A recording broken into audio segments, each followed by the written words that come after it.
ಇದಕ್ಕೆ ಭಾಳಷ್ಟು ಆಯಾಮಗಳಿದೆ. ಈಗ ತಾನೇ ಗಣೇಶ ಹಬ್ಬ ಮುಗೀತು, ಭಾದ್ರಪದ ಮಾಸ. ಗಣೇಶ ಹಬ್ಬ ಮುಗಿದ ನಂತರ ಪಿತೃಪಕ್ಷ ಶುರುವಾಗತ್ತೆ. ಪ್ರತಿಪದದಿಂದ ಶುರುವಾಗಿ 16 ದಿವಸ ಆಗುತ್ತೆ. 16 ದಿವಸ ಕೊನೆಯ ದಿವಸ ಮಹಾಲಯ ಅಮಾವಾಸ್ಯೆ ಅಂತ ಹೇಳಿ ಪಿತೃಲೋಕ ಲಯ ಆಗುತ್ತೆ.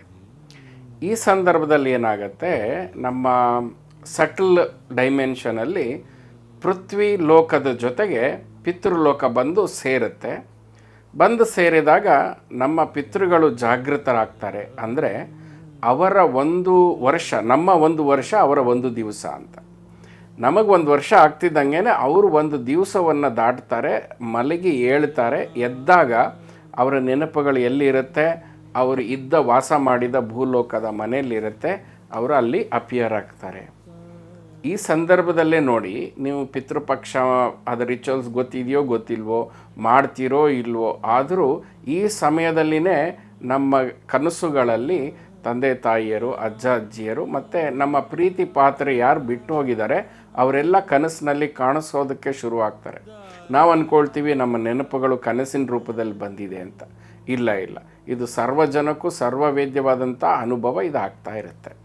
ಇದು ಸಟಲ್ ಡೈಮೆನ್ಷನಲ್ಲಿ ಆಗ್ತಿರುವಂತಹ ಪ್ರೋಸೆಸ್.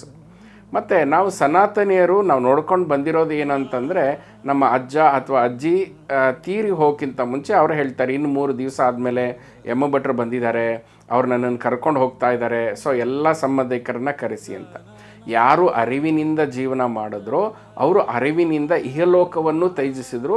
ಮತ್ತು ಇದು ಕೋಇನ್ಸಿಡೆನ್ಸ್ ಆಗಿರಲಿಲ್ಲ, ಇದು ಪರಂಪರಾಗತವಾಗಿ ಸಾಯೋದಕ್ಕೆ ಮುಂಚೆ ನಮ್ಮ ತಂದೆ ತಾಯಿಗಳು ಅಥವಾ ಅಜ್ಜ ಅಜ್ಜಿಯಂದರು ಈ ಒಂದು ವಿಷಯಗಳನ್ನು ತಿಳಿಸಿದ್ರು ಅಂತ. ನಾವು ಮಾಡರ್ನ್ ಮೈಂಡ್ ಹಲೋಸಿನೇಷನ್ ಅಂತ ಹೇಳುತ್ತೆ. ಅದು ಹಲೋಸಿನೇಷನ್ ಒಬ್ರಿಗಾಗ್ಬೋದು, ಪ್ರತಿಯೊಬ್ಬರಿಗೂ ಆಗುತ್ತೆ ಅಂತ ಏನು ರೂಲ್ಸ್ ಇಲ್ಲ. ಸರಿ, ಹಾಗಾದರೆ ಬೇರೆ ಬೇರೆ ಏನು ಇಂಪಾರ್ಟೆನ್ಸ್ ಇದೆ ಈ ಪಿತೃಪಕ್ಷಕ್ಕೆ ಅಂತಂದರೆ, ಸೂರ್ಯ ಉತ್ತರದ ಈ ನಮ್ಮ ವಿಶ್ವದ ಉತ್ತರ ಭಾಗದಿಂದ ದಕ್ಷಿಣ ಭಾಗಕ್ಕೆ ಬರ್ತಾನೆ. ಸೊ ದಕ್ಷಿಣದಲ್ಲಿನೇ ಪಿತೃಲೋಕ ಇದೆ. ಎಲ್ಲಿದೆ? ಭೂಲೋಕ ಮತ್ತು ಸ್ವರ್ಗಲೋಕದ ಮಧ್ಯೆ ಪಿತೃಲೋಕ ಅಂತ ಇದೆ. ಪಿತೃಲೋಕದ ಹತ್ರ ಸೂರ್ಯ ಬರ್ತಾ ಇದ್ದ ಹಾಗೆ ಅಸ್ಟ್ರಾಲಜಿಕಲಿ ಜ್ಯೋತಿಷ್ಯದ ಪ್ರಕಾರ ಸೂರ್ಯ ಕನ್ಯಾ ರಾಶಿಗೆ ಬರ್ತಾನೆ. ಸೂರ್ಯ ಅಂದರೆ ಆತ್ಮಕಾರಕನು ಅಂತ. ಸೊ ಅಲ್ಲಿರೋ ಆತ್ಮಗಳು ಜಾಗೃತ ಆಗುತ್ತೆ. ನಮ್ಮ ತಂದೆ ತಾಯಿ ಅಥವಾ ಅಜ್ಜ ಅಜ್ಜಿಯರೆಲ್ಲ ಜಾಗೃತ ಆಗ್ತಾರೆ. ಕನ್ಯಾ ರಾಶಿಯಲ್ಲಿರೋದ್ರಿಂದ ರೋಗ ಋಣ ಮುಕ್ತರಾಗುವಂಥ ಒಂದು ಸುವರ್ಣ ಅವಕಾಶ ಅವರಿಗಿರುತ್ತೆ. ಸೊ ಅವರು ಜಾಗೃತ ಆದಾಗ ನಾವೇನು ಮಾಡ್ತೀವಿ, ಪಿಂಡವನ್ನು ಕೊಡ್ತೀವಿ. ಪಿಂಡ ಅನ್ನದಿಂದ ಮಾಡಿರುವಂಥದ್ದು, ಎಳ್ಳಿನಿಂದ ಮಾಡಿರುವಂಥದ್ದು, ಅದನ್ನು ನಾವು ಅವರಿಗೆ ತರ್ಪಣ ಮಾಡ್ತೇವೆ ಅನ್ನೋಂಥದ್ದು. ಇದು ಹೇಗಪ್ಪ ಪ್ರಥಾ ಶುರುವಾಯಿತು ಅಂತಂದರೆ, ಮಹಾಭಾರತದಲ್ಲಿ ಕರ್ಣನ ಬಗ್ಗೆ ನಿಮ್ಗೆ ಗೊತ್ತಿದೆ. ಕರ್ಣ ವೀರ ಶೂರ ಕರ್ಣ, ಅವನು ಸ್ವರ್ಗಕ್ಕೆ ಹೋಗ್ತಾನೆ. ಅವನು ಸತ್ತ ನಂತರ ಸ್ವರ್ಗದಲ್ಲಿದ್ದಾಗ ಅವನು ಮುಟ್ಟಿದ್ದೆಲ್ಲ ಚಿನ್ನ ಆಗ್ತಾ ಹೋಗುತ್ತೆ. ಈ ಮುಟ್ಟಿದ್ದೆಲ್ಲ ಚಿನ್ನ ಆಗೋ ಕಾನ್ಸೆಪ್ಟ್ ಅಲ್ಲಿಂದನೇ ಬಂದಿರೋದು. ಸೊ ಮುಟ್ಟಿದ್ದೆಲ್ಲ ಚಿನ್ನ ಆಗ್ತಾನೆ. ಅವನಿಗೆ ಹಸಿವು ಜಾಸ್ತಿ ಆಗುತ್ತೆ, ಊಟ ಮಾಡೋದಕ್ಕೆ ಆಗೋದಿಲ್ಲ, ಮೃಷ್ಟಾನ್ನ ಭೋಜನ ಸಿಗೋದಿಲ್ಲ ಸ್ವರ್ಗದಲ್ಲಿ. ಆವಾಗ ಅವನು ಮುಟ್ಟಿದ್ದೆಲ್ಲ ಚಿನ್ನ ಆಗ್ತಿದ್ದಾಗೆ ತುಂಬ ದುಃಖಕ್ಕೆ ಒಳಗಾಗ್ತಾನೆ. ಅವನು ತನ್ನ ತಂದೆಯನ್ನು ಪ್ರಾರ್ಥನೆ ಮಾಡಿಕೊಳ್ತಾನೆ, ಕರ್ಣನ ತಂದೆ ಸೂರ್ಯ ಬಂದು ಕರ್ಣನ ಪರಿಸ್ಥಿತಿಯನ್ನು ಕಂಡು ಏನು ಮಾಡಬೇಕು ಗೊತ್ತಾಗೋದಿಲ್ಲ. ಅವರಿಬ್ಬರೂ ಸೇರಿ ಇಂದ್ರನ ಕಡೆ ಹೋಗ್ತಾರೆ. ಇಂದ್ರನು ನಮ್ಮ ಅಷ್ಟ ದಿಕ್ಪಾಲಕರ ರಾಜನಾಗಿರ್ತಾನೆ. ಅವನು ದಕ್ಷಿಣಕ್ಕೆ ಕಳಿಸ್ತಾನೆ, ಸೊಲ್ಯೂಷನ್ ನಿಮ್ಗೆ ಅಲ್ಲಿ ಸಿಗುತ್ತೆ ಅಂತ. ಯಮಪುರಿಗೆ ಬಂದು ಯಮನನ್ನು ಕೇಳಲಾಗಿ ಯಮ ಹೇಳ್ತಾನೆ, ಕರ್ಣ, ನೀನು ಜೀವನ ಪೂರ್ತಿ ಬಂಗಾರವನ್ನು ದಾನ ಮಾಡಿದ್ಯಪ್ಪ, ಯಾವತ್ತೂ ಒಂದು 4 ಜನರಿಗೆ ಊಟ ಉಪಚಾರ ಮಾಡಲೇ ಇಲ್ಲ ನೀನು ಅಂತ. ಯಾರಿಗೂ ನೀನು ಅನ್ನವನ್ನೇ ನೀನು ಹಾಕಲಿಲ್ಲ, ಆ ದೋಷದಿಂದಾಗಿ ನಿನಗೆ ಸ್ವರ್ಗದಲ್ಲಿ ಮೃಷ್ಟಾನ್ನ ಸಿಗ್ತಾ ಇಲ್ಲ ಅಂತ ಹೇಳಿ.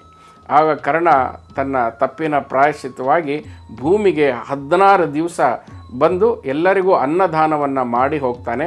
ಆ ಅನ್ನದಾನದ ಫಲವಾಗಿ, ಪುಣ್ಯವಾಗಿ ಅವನಿಗೆ ಅಲ್ಲಿ ಸ್ವರ್ಗದಲ್ಲಿ ಶ್ರೇಯಸ್ ಸಿಗುತ್ತೆ. ಇದು ಮಹಾಭಾರತದಿಂದ ಬಂದಂಥ ಒಂದು ಐತಿಹ್ಯ. ನಮ್ಮ ಅಜ್ಜಂದರು ಹೇಳ್ತಾ ಇದ್ದಂಥ ವಿಷಯ. ನಾವು ಸೋಷಿಯಲ್ ಪಾಯಿಂಟ್ ಆಫ್ ವ್ಯೂಯಿಂದ ನೋಡಿದ್ರೆ, ಸಾಮಾಜಿಕ ಪಾಯಿಂಟ್ ಆಫ್ ವ್ಯೂಯಿಂದ ನೋಡಿದ್ರೆ, ನನ್ನ ತಂದೆ ತಾಯಿ ಸೇರಬೇಕು ಅಂತಂದರೆ ಅವರ ತಂದೆ ತಾಯಿ ಇವರ ತಂದೆ ತಾಯಿ ಒಟ್ಟಿಗೆ ಬರಬೇಕಿತ್ತು. ಇವರ ತಂದೆ ತಾಯಿ ಅವರ ತಂದೆ ತಾಯಿ ಸೇರಬೇಕಂದ್ರೆ ಅವರವರ ತಂದೆ ತಾಯಿಗಳು ಬರಬೇಕು. ಸ್ವಲ್ಪ ಹಿಂದಕ್ಕೆ ಹೋದರೆ ರಾಜರ ಕಾಲ ಬರುತ್ತೆ, ಬ್ರಿಟಿಷರ ಕಾಲ ಬರುತ್ತೆ, ರಾಜರ ಕಾಲ ಬರುತ್ತೆ. ಹಾಗೆ ಹೋದರೆ ನಾವು ಶಿಲಾಯುಗದವರೆಗೂ ಹೋಗ್ಬೋದು. ಶಿಲಾಯುಗದಲ್ಲಿರುವಂತಹ ನಮ್ಮ ಪಿತೃಗಳು ಅವತ್ತು ಸತ್ತಿದ್ದೇ ಆಗಿದ್ದರೆ ಇಲ್ಲಿವರೆಗೂ ನಾನು ಜನ್ಮವನ್ನು ತೆಗೆದುಕೊಳ್ತಾ ಇರಲಿಲ್ಲ. ಅಥವಾ ನಮ್ಮೆಲ್ಲಿ ಆಕ್ರಮಣವಾದಾಗ ನಮ್ಮ ಪಿತೃಗಳೇನಾದರೂ ಸತ್ತು ಹೋಗಿದ್ದಿದ್ರೆ, ಪಿತೃಗಳಂದರೆ ಈ ದೇಹದಾರಿ ಪಿತೃಗಳೇನಾದರೂ ಸತ್ತು ಹೋಗಿದ್ದಿದ್ರು ಕೂಡ ನನಗೆ ಜನ್ಮ ಸಿಗ್ತಾ ಇರಲಿಲ್ಲ.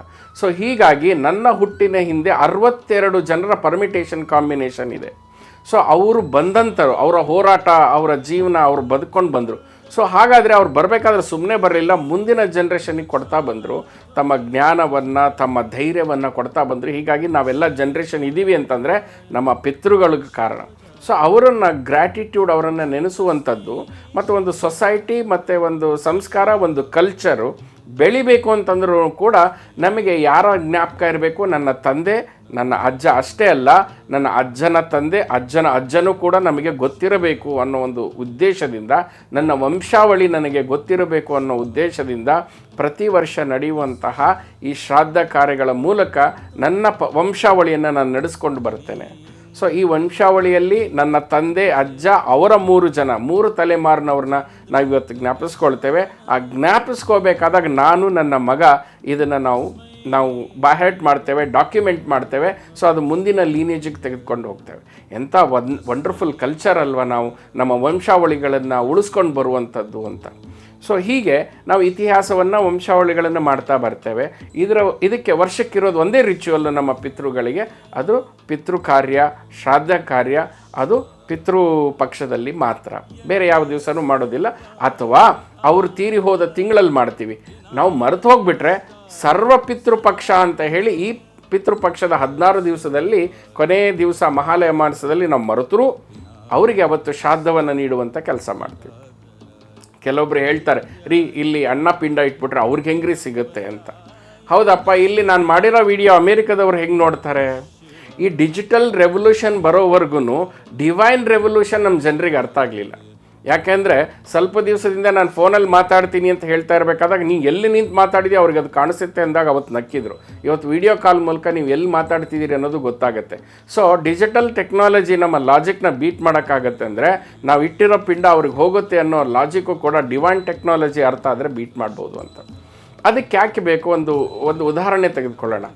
ನಮ್ಮ ಆಪ್ತರು ಅವರು ಸುಂದರವಾದ ಮನೆ ಕಟ್ಟಿರ್ತಾರೆ. ಆ ಸುಂದರವಾದ ಮನೆ ಕಟ್ಕೊಂಡು ನಮ್ಗೆ ಕರ್ಕೊಂಡು ಹೋಗ್ತಾರೆ, ಅದು ನಮ್ದಲ್ಲ. ಆದರೂ ನಾನು ಆ ಮನೆಯನ್ನು ನೋಡುತ್ತಿದ್ದ ಹಾಗೇ ನನಗೊಂದು ಸಂತೋಷದ ಭಾವ ಉಂಟಾಗುತ್ತಲ್ವ. ನೋಡುವಿಕೆಯಿಂದನೇ ಆ ಭಾವ ಉಂಟಾಗಬೇಕಂತಾದರೆ ನಾವು ಮನುಷ್ಯರಿಗೆ ಅನ್ನ ತಿಂದರೆ ಮಾತ್ರ ಹೊಟ್ಟೆಗೆ ಹೋಗುತ್ತೆ. ಆದರೆ ಪಿತೃಲೋಕದಲ್ಲಿರೋರು, ಅವರು ನಮಗಿಂತ ಹೈಯೆಸ್ಟ್ ಎನರ್ಜಿ ಬೀಯಿಂಗ್, ಅವ್ರು ನೋಡಿದ್ರೆ ಸಾಕು ಅವರಿಗೆ ಅದು ಹೊಟ್ಟೆಗೆ ತುಂಬಿದಂಗೆ ಆಗುತ್ತೆ. ತಾಯಿನೂ ಅಲ್ವಾ, ಮಕ್ಕಳು ಹೊಟ್ಟೆ ತುಂಬ ತಿಂದರೆ ಆ ತಿನ್ನೋದನ್ನು ನೋಡಿದ್ರೆ ಅವಳು ಹೊಟ್ಟೆ ತುಂಬುತ್ತೆ ಅನ್ನೋದಾದರೆ, ಪಿತೃಗಳು ನಮ್ಮನ್ನು ನೋಡ್ತಾ ಇದ್ದಾರೆ, ಸೂಕ್ಷ್ಮ ರೂಪದಲ್ಲಿ ನೋಡ್ತಾ ಇದ್ದಾರೆ. ನಾವು ಮಾಡ್ತಿರೋ ಆಫರಿಂಗ್ನ ಅವ್ರು ನೋಡುವ ಮಾತ್ರದಿಂದಲೇ ಅವರಿಗೆ ತೃಪ್ತಿ ಉಂಟಾಗುತ್ತೆ ಅಂತ. ನಾವು ಎಷ್ಟೋ ಸರಿ ಒಂದು ಗ್ರ್ಯಾಟಿಟ್ಯೂಡ್ ಒಂದು ತೃಪ್ತಿ ಕೊಡುತ್ತೆ. ನಾವು ಗುಡ್ ಬೈ ಅಂತ ಹೇಳಿದರೆ ತೃಪ್ತಿ ಸಿಗುತ್ತೆ, ಥ್ಯಾಂಕ್ ಯು ಅಂತ ಹೇಳಿದರೆ ತೃಪ್ತಿ ಸಿಗಬೇಕಾದ್ರೆ ಶಬ್ದಗಳಲ್ಲೇ ಅಷ್ಟು ಶಕ್ತಿ ಇರಬೇಕಾದ್ರೆ ಕ್ರಿಯೆಗಳಲ್ಲೂ ಇರಬೇಕಲ್ವ. ಸೊ ಇದನ್ನು ನಾವೇನು ಮಾಡಿದ್ವಿ ಯುವಕರು, ಇದನ್ನು ಹೇಗಪ್ಪ ನಂಬಿಕೆ ಮೂಲಕ ತೆಗೆದುಕೊಳ್ಬೇಕಾ ಅಂತ ವಿಚಾರ ಮಾಡಲಾಗಿ ನಾವು ಉಪನಯನ ಸಮೇತ, ಉಪನಯನ ಅಂದು ಎಲ್ಲ ಜಾತಿ ಧರ್ಮದಲ್ಲೂ ಮಾಡ್ತಾ ಇದ್ದಂಥದ್ದು, ಆ ಉಪನಯನ ಸಮೇತ ಥರ್ಡ್ ಐ ಓಪನ್ ಮಾಡಿ ಈ ಸತ್ಯಗಳ ಮೇಲೆ ಧ್ಯಾನವನ್ನು ಮಾಡಿ ಪಿತೃಲೋಕಗಳನ್ನು ನೋಡಿ ಪಿತೃಗಳನ್ನು ಮೀಟ್ ಮಾಡಿ ಮಾತಾಡಿದಾಗ ಗೊತ್ತಾಯಿತು, ಅದರ ನಮ್ಮ ಸನಾತನ ಧರ್ಮದ ಹಿರಿಕರು ಎಲ್ಲರೂ ಕೂಡ ಡಿವೈನ್ ಟೆಕ್ನಾಲಜಿ ಯೂಸ್ ಮಾಡ್ತಾಯಿದ್ರು.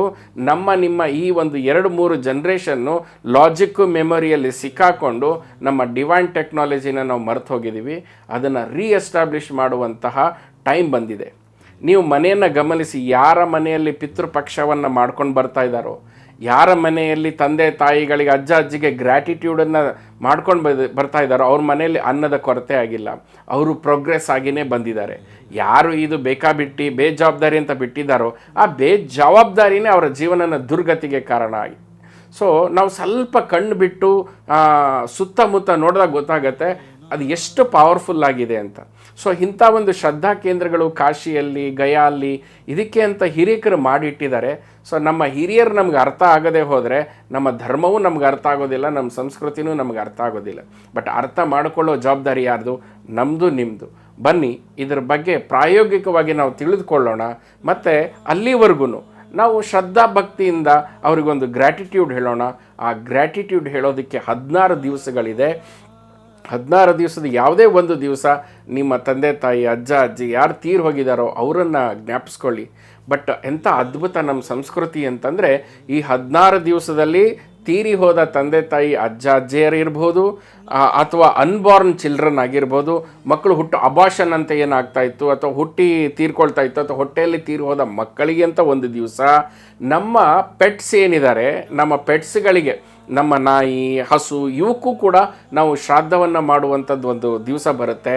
ಅನ್ಫಾರ್ಚುನೇಟ್ ಆಕ್ಸಿಡೆಂಟ್ಸ್ಗಳಲ್ಲಿ ತೀರಿ ಹೋದಂತಕ್ಕೋಸ್ಕರ ಒಂದು ವಿಶೇಷವಾದ ದಿವಸ ಇದೆ. ಮರಗಳಿಗೂ ಕೂಡ, ಗಿಡ ಮರಗಳು, ಬೆಟ್ಟ, ಮನೆಗಳಿಗೂ ಕೊಡುವಂಥ ಒಂದು ಪ್ರತೀತಿ ಇದೆ. ಸೊ ಈ ವಿಷಯದಲ್ಲಿ ನಾವು ಪಿಂಡವನ್ನು ಇಡಬೇಕಾದಾಗ ಕೇವಲ ನಮ್ಮವರಿಗೆ ಅಂತಲ್ಲ, ಬಂಧು ಬಾಂಧವರಿಗೂ, ಸ್ನೇಹಿತರಿಗೂ, ಗುರು ಹಿರಿಯರಿಗೂ ಕೂಡ ಪಿಂಡವನ್ನು ಮಹಾಲಯ ಅಮಾವಾಸ್ಯೆ ಇಡುವಂಥ ಪದ್ಧತಿ. ಎಷ್ಟು ಹೊಂದಾಣಿಕೆಯಲ್ಲಿ ಬದುಕುವಂತಹ ಸಂಸ್ಕೃತಿ ನಮ್ಮದಲ್ವಾ, ಎಷ್ಟು ಚೆಂದ ಅಲ್ವಾ. ಅದರ ಜೊತೆಗೆ ವಿಷ್ಣು ಪಾದವನ್ನು ಇಟ್ಟು ಎಡಕ್ಕೆ ತಾಯಿಯ ಕಡೆಯವರನ್ನು, ಬಲಕ್ಕೆ ತಂದೆಯವರ ಕಡೆಯವರನ್ನು ನಾವು ಪಿಂಡಗಳನ್ನು ಇಡ್ತಾ ಅವರನ್ನು ಜ್ಞಾಪಿಸ್ತಾ ಆ ಗ್ರ್ಯಾಟಿಟ್ಯೂಡ್ಗಳು ಕೊಡ್ತಾ ಇದ್ದ ಹಾಗೆ ಪಿತೃಗಳ ಆಶೀರ್ವಾದ ಮಾಡ್ತಾರೋ ಬಿಡ್ತಾರೋ, ಬಟ್ ಆದರೆ ನಮ್ಮಲ್ಲಿರೋ ಗ್ರ್ಯಾಟಿಟ್ಯೂಡೇ ನಮ್ಮನ್ನು ಬೆಳೆಸೋ ಹಾಗೆ ಮಾಡ್ತಾರೆ. ಈಗ ಪಿತೃಗಳ ಆಶೀರ್ವಾದ ಮಾಡ್ತಾರೋ ಬಿಡ್ತಾರೋ ಅನ್ನೋ ಡೌಟ್ ಅಂತೂ ನಮಗಂತೂ ಇಲ್ಲ. ನಿಮಗಿದ್ರೆ ಬನ್ನಿ, ಅದನ್ನು ವ್ಯವಸ್ಥಿತವಾಗಿ ಸೈಂಟಿಫಿಕ್ಕಾಗಿ, ರಿಚುವಲಿಸ್ಟಿಕ್ಕಾಗಿ ಅದನ್ನು ಎಕ್ಸ್ಪ್ಲೋರ್ ಮಾಡೋಣ, ಅದರ ಸೈನ್ಸನ್ನು ಅರ್ಥ ಮಾಡಿಕೊಂಡು ನಮ್ಮ ಮನೆಯಲ್ಲಿ ಅದರ ಅವಶ್ಯಕತೆ ಇದ್ದರೆ ನಮ್ಮ ಮಕ್ಕಳಿಗೆ ಇದರ ಬಗ್ಗೆ ಎಜುಕೇಟ್ ಮಾಡೋಣ. ನಾವೇನು ಹೇಳ್ತೀವಿ ಕೇಳೋದಿಲ್ಲ, ನಾವೇನು ಮಾಡ್ತೀವಿ ಅದನ್ನು ನೋಡ್ಕೊಂಡು ಮಾಡ್ತಾರೆ. ತಂದೆ ತಾಯಿಗಳಿಗೆ ಅದರ ಅನುಭವ ಇಲ್ಲ ಅಂದರೆ ಅವರಿಗೆ ಹೇಳೋಣ, ಅಜ್ಜ ಅಜ್ಜಿಯರದು ಮಾಡಿ ಅಂತ ಹೇಳೋಣ. ಇವತ್ತಿನ ಸಮಾಜ, ಇವತ್ತಿನ ಜನ್ರೇಷನ್ ತುಂಬ ಅನುಕೂಲವಾಗಿದೆ. ಒಂದು ದಿವಸ ಅವರಿಗೋಸ್ಕರ ಥ್ಯಾಂಕ್ಸ್ ಹೇಳೋಣ. ಯಾಕಂದರೆ 3 ಜನ್ರೇಷನ್ ಹಿಂದೆ ಯಾರೂ ಇಲ್ಲ ಅಂದಿದ್ರೆ ನೀವು ಇರ್ತಾ ಇರಲಿಲ್ಲ. ಇದು ಗ್ರ್ಯಾಟಿಟ್ಯೂಡ್ ಡೇ ಅಂತ ನೀವು ತೆಗೆದುಕೊಳ್ಳಿ. ಸೊ ಅದನ್ನು ನಾವು ಪಿತೃಪಕ್ಷ ಅಂತ ತೆಗೆದುಕೊಳ್ತೀವಿ. ಪಿತೃಗಳಿಗೆ ಥ್ಯಾಂಕ್ಸ್ ಅಂತ ಹೇಳುವಂಥದ್ದು. ಅವರು ಕನ್ಯಾ ರಾಶಿಯಲ್ಲಿ ಇದ್ದಾರೆ, ಸೂರ್ಯ ಅಲ್ಲಿದ್ದಾನೆ, ನೆಕ್ಸ್ಟ್ ಸೂರ್ಯ ತುಲಾ ರಾಶಿಗೆ ಬರ್ತಾನೆ, ಅಲ್ಲೊಂದು ಬ್ಯಾಲೆನ್ಸಿಂಗ್ ಆಗುತ್ತೆ. ಅಷ್ಟೊತ್ತಿಗೆ ಮುಕ್ತರಾಗ್ತಾರೆ. ನಿಮಗೆ ಜ್ಞಾಪಕ ಇದೆಯಾ? ಕೊನೆಯದಾಗಿ ಒಂದು ವಿಷಯ ಹೇಳ್ತೀನಿ. ಊಟದ ಎಲೆಯಲ್ಲಿ ಊಟ ಮಾಡಿದ ನಂತರ ನಮ್ಮ ಹಿರಿಯರು ನೀರನ್ನು ತೆಗೆದುಕೊಂಡು ಅಲ್ಲಿರೋ ಉಪ್ಪನ್ನು ಶಮನ ಮಾಡ್ತಾಯಿದ್ರು, ಉಪ್ಪಿನ ಮೇಲೆ ನೀರು ಹಾಕ್ತಾಯಿದ್ರು. ನಮ್ಗೆ ಅರ್ಥ ಆಗ್ತಾ ಇರಲಿಲ್ಲ. ಅಜ್ಜಿಗೆ ಕೇಳ್ತಾ ಇದ್ವಿ, ಏನು ಉಪ್ಪು ಮೇಲೆ ನೀರು ಹಾಕ್ತಾರೆ, ಉಪ್ಪು ಋಣ ಬಂದುಬಿಡುತ್ತೇನೋ, ಉಪ್ಪಿರೋದಿಲ್ಲ ಅಂತ. ಆವಾಗ ನಮ್ಮ ಅಜ್ಜಿ ಹೇಳೋರು, ನೀವು ಊಟ ಮಾಡಿದ್ಮೇಲೆ ಉಪ್ಪಿಗೆ ನೀರು ಹಾಕಿದಾಗ ಆ ಋಣದಿಂದ ಕೆಳಗಡೆ ಲೋಕದಲ್ಲೂ, ನರಕದಲ್ಲಿ ಇರುವಂಥ ನಮ್ಮ ಹಿರಿಕರು, ಸಂಬಂಧಿಕರಿಗೆ ಉಪ್ಪಿನಲ್ಲಿ ನೀರು ಹಾಕಿದಾಗ ಅವ್ರಿಗೆ ಅಲ್ಲೂ ನೀರು ಸಿಕ್ಕು ಅವರು ಮುಕ್ತರಾಗ್ತಾರೆ ಅಂತ. ಎಂಥ ಕಾಳಜಿಯ ಸಂಸ್ಕೃತಿ ನಮ್ಮದು. ಇವತ್ತು ಕಾಳಜಿ ಸೆಲ್ಫಿಶ್ನೆಸ್ಸಲ್ಲಿ ಕಳೆದು ಹೋಗಿದೆ. ಬನ್ನಿ ಮತ್ತೊಮ್ಮೆ ನಮ್ಮ ಸನಾತನ ಧರ್ಮವನ್ನು ರೀಎಸ್ಟಾಬ್ಲಿಷ್ ಮಾಡೋಣ. ಸೈಂಟಿಫಿಕ್ಕಾಗಿ, ರಿಚುವಲಿಸ್ಟಿಕ್ಕಾಗಿ, ಯಾರಿಗೆ ಅದರ ಅರ್ಥ ಆಗಿಲ್ವೋ ಅದನ್ನು ಅರ್ಥ ಮಾಡಿಸೋಣ, with proofs, with results. So ಇದು ಪಿತೃಲೋಕದ ವಿಶೇಷ. ನಾವು ಇದ್ರ ಬಗ್ಗೆ ತುಂಬ ಡೌಟ್ಗಳಿತ್ತು. ಬಟ್ ಯಾವಾಗ ಥರ್ಡ್ ಐ ಓಪನ್ ಆಯಿತು, ಸಾಧನೆ ಮಾಡಿದ್ವಿ, ಪ್ಯಾರಲ್ ಡೈಮೆನ್ಷನಲ್ಲಿ ಓಡಾಡೋದಕ್ಕೆ ಶುರು ಮಾಡಿದ್ವಿ, ಪಿತೃಲೋಕಕ್ಕೆ ಹೋಗಿ ಶುರು ಮಾಡಿದ್ವಿ. ಸೊ ಆಗ ನಮಗೆ ಇದರ ಸಿಗ್ನಿಫಿಕೆನ್ಸ್ ಅರ್ಥ ಆಯಿತು. ಒಂದು ವಿಷಯ ಹೇಳ್ತೀನಿ. ನಾನು ಪಿತೃಲೋಕದ ಸಮಯದಲ್ಲಿ ಸಶರೀರವಾಗಿ ಪಿತೃಲೋಕಕ್ಕೆ ಹೋಗಿ ನನ್ನ ತಂದೆ, ನನ್ನ ತಾಯಿಯನ್ನು ಮೀಟ್ ಮಾಡ್ತೇನೆ ನಾನು. ಆದರೆ ನಮ್ಮ ಅಕ್ಕ, ಬಾವ ಅಥವಾ ನನ್ನ ಅಣ್ಣ, ಅತ್ತಿಗೆ ಅವರಿಗೆ ಮನಸ್ಸಿಗೆ ಬೇಜಾರಾಗಬಾರ್ದು, ನನ್ನ ಪದ್ಧತಿಯನ್ನು ಕೂಡ ಮಾಡ್ತೇನೆ, ನನ್ನ ಪಿಂಡವನ್ನು ಕೂಡ ಇಡ್ತೇನೆ. ಯಾಕಂದರೆ ಅವರ ಒಂದು ಭಾವನೆಗೆ ಧಕ್ಕೆ ಆಗಬಾರ್ದು ಅಂತ. ಸೊ ಅವರ ಭಾವನೆಗೆ ಧಕ್ಕೆ ಆಗದೆ ಮಾಡುವ ಗ್ರ್ಯಾಟಿಟ್ಯೂಡ್ ಪ್ರೋಸೆಸ್ಸು ನಂಗೆ ಹೆಲ್ಪ್ ಆಗ್ತಾಯಿದೆ. ನನ್ನ ಸಾಧನೆಯ ಮೂಲಕ ನಾನು ಪಿತೃಲೋಕಕ್ಕೆ ಹೋಗಿ ಅವ್ರಿಗೆ ಗ್ರ್ಯಾಟಿಟ್ಯೂಡ್ ಹೇಳುವಂಥದ್ದು ನಾವು ಮಾಡ್ಕೊಳ್ತಾ ಇದ್ದೀವಿ. ನಾನು ಅಷ್ಟೇ ಅಲ್ಲ, ನನ್ನ ಜೊತೆ ಇರೋ ಎಲ್ಲ ರಿಷಿ ಟ್ರೈವೇನ್ಗಳು ಅವ್ರ ಅನುಭವಕ್ಕೆ ಬರ್ತಾ ಇದೆ, ಅವರು ಮಾಡ್ತಾ ಇದ್ದಾರೆ. ಸೊ ಇದನ್ನು ಯಾರು ಮಾಡಬೇಕು? ಮಗ ಮಾಡಬೇಕು. ಮಗ ಯಾರು ಮಾಡಬೇಕು? ತಂದೆ ಇರದೇ ಇರುವಂಥ, ತಂದೆ ಅಥವಾ ತಾಯಿ ಇಬ್ಬರಲ್ಲಿ ಒಬ್ಬರನ್ನ ಕಳ್ಕೊಂಡಿರುವಂತಹ ಮಗ ಶ್ರಾದ್ದವನ್ನು ಮಾಡಬೇಕು. ಮತ್ತು ಹೆಣ್ಮಕ್ಳಿದ್ರೆ ಏನಪ್ಪ ಮಾಡಬೇಕು? ಅಳಿಯ ಮಗನ ರೂಪದಲ್ಲಿ ಬರ್ತಾನೆ, ಅಳಿಯ ತನ್ನ ಅತ್ತೆ ಮಾವನಿಗೋಸ್ಕರ ಅಥವಾ ಹೆಂಡತಿಯ ತಂದೆ ತಾಯಿಗೋಸ್ಕರ ಮಾಡಬೇಕು. ಹೀಗಾಗಿ ವೇದಗಳಲ್ಲಿ ಗಂಡು ಮಗ ಬೇಕು ಅಂತ ಹೇಳಿದ್ದೆ ಈ ಉದ್ದೇಶಕ್ಕೆ. ಸೊ ಅದಕ್ಕೆ ಬೇರೆ ಗಂಡು ಮಗ ಇದ್ರೇ ಆಸ್ತಿ ಪಾಸ್ತಿ ಮಾಡೋದಕ್ಕಂತಲ್ಲ, ಈ ಒಂದು ಕಾರ್ಯಕ್ಕೆ ಅನ್ನುವಂಥ ವಿಶೇಷತೆ ಇದೆ. ಇದರಲ್ಲಿರೋ ಮಿಸ್ಅಂಡರ್ಸ್ಟ್ಯಾಂಡಿಂಗ್ ಎಲ್ಲ ತೆಗೆದು ಬನ್ನಿ, ಶ್ರದ್ಧಾ ಭಕ್ತಿಯಿಂದ ಜ್ಞಾನಪೂರ್ವಕವಾಗಿ ಪಿತೃಪಕ್ಷವನ್ನು ನಾವು ಆಚರಿಸೋಣ. ಈ ಸಮಯದಲ್ಲಿ ನಾವು ಧ್ಯಾನವನ್ನು ಮಾಡಿ ನಮ್ಮ ಪಿತೃಗಳನ್ನು ಸಂಪರ್ಕಿಸಿ ಅವರು ಕೊಡುವ ಮಾರ್ಗದರ್ಶನವನ್ನು ಮಾಡೋಣ. ನೀವು ಕುತ್ಕೊಂಡು ಕಲೆಕ್ಟ್ ಮಾಡಿದರೆ ನಿಮ್ಮ ವಂಶಗಳಲ್ಲಿ, ನಿಮ್ಮ ರಿಲೇಟಿವ್ಸ್ಗಳಲ್ಲಿ 108 ಕಥೆಗಳು ಸಿಗುತ್ತೆ. ನಮ್ಮ ಅಜ್ಜ ಅಜ್ಜಿಯರು ದೇಹ ಬಿಡಬೇಕಾದಾಗ ಏನು ಹೇಳಿದ್ರು, ಕನಸಲ್ಲಿ ಬಂದು ಹೇಗೆ ಕಮ್ಯುನಿಕೇಟ್ ಮಾಡಿದ್ರು, ಮಾತಾಡ್ತಿದ್ದಾರೆ ಅಂತ. ಸೊ ಅವರು ಎಚ್ಚರವಾಗಿದ್ದಾರೆ, ನಾವು ಮಲಗಿದ್ದೀವಿ. ಬನ್ನಿ ಈ ಪಿತೃಲೋಕ, ಪಿತೃಗಳ ಜೊತೆ ನಾವು ಎಚ್ಚರವಾಗಿ ಇದನ್ನು ಎಚ್ಚರತೆಯಿಂದ ನಮ್ಮ ಸಂಸ್ಕೃತಿಯನ್ನು ಕಾಪಾಡ್ಕೊಂಬರೋಣ. ಜ್ಞಾನಪೂರ್ವಕವಾಗಿ ಇದನ್ನು ಎಲ್ಲರಿಗೂ ಈ ಸಿಗ್ನಿಫಿಕೆನ್ಸ್ಗಳನ್ನು ಹಂಚ್ತಾ ಸಾಗೋಣ. ಅದೇ ನಾವು ಮಾಡಬೇಕಾಗಿರೋ ಸನಾತನ ಸೇವೆ. ಒಳ್ಳೆಯದಾಗಲಿ. ನಿಮ್ಗೆ ಏನಾದರೂ ಡೌಟ್ ಇದ್ದರೆ ನಮ್ಮನ್ನು ಸಂಪರ್ಕಿಸಿ, ಅಥವಾ ಗೊತ್ತಿರೋರನ್ನ ಜ್ಞಾನಿಗಳನ್ನು ಸಂಪರ್ಕಿಸಿ, ನಿಮ್ಮ ಮನೆಯಲ್ಲಿ ಹಿರಿಯರಿದ್ದರೆ ಅವ್ರನ್ನ ಸಂಪರ್ಕಿಸಿ, ಅವ್ರ ಜೊತೆ ಚರ್ಚೆ ಮಾಡಿ, ಎಕ್ಸ್ಪ್ಲೋರ್ ಮಾಡಿ. ಜ್ಞಾನ ನಮ್ಮದಾಗಲಿ, ಅದರ ಫಲ ಎಲ್ಲರಿಗೂ ಸೇರಲಿ. ಒಳ್ಳೆಯದಾಗಲಿ.